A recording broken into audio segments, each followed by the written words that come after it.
அண்மை செய்தி.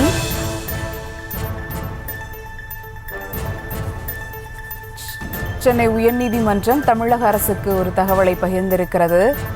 டாஸ்மாக் கடைகளில் காலி மதுபான பாட்டில்களை திரும்பப் பெறும் திட்டம் மாநிலம் முழுவதும் விரைவில் அமல்படுத்தப்படும் என தெரிவிக்கப்பட்டிருக்கிறது. அது குறித்த அண்மை செய்தியை தற்போது பார்த்து வருகிறோம். கூடுதல் விவரங்களோடு இணைகிறார் செய்தியாளர் மதியழகன். வணக்கம் மதியழகன், விவரங்கள்.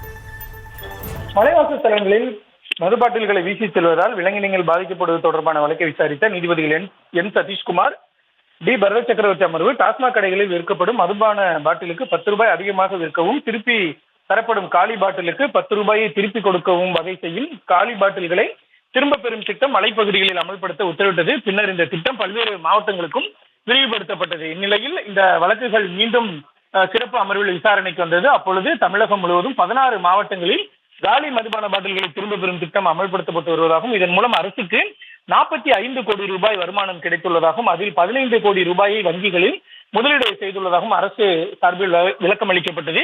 மேலும் காலி பாட்டில்களை திரும்ப பெறும் திட்டம் ஏப்ரல் மாதம் முதல் மாநிலம் முழுவதும் அமல்படுத்தப்படும் என அரசு சார்பில் தெரிவிக்கப்பட்டது.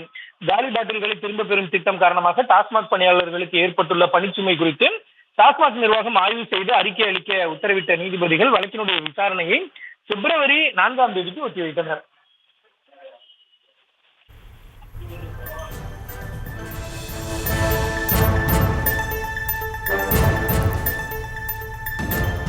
கூடுதல் விவரங்களுக்கு நன்றி மதியழகன்.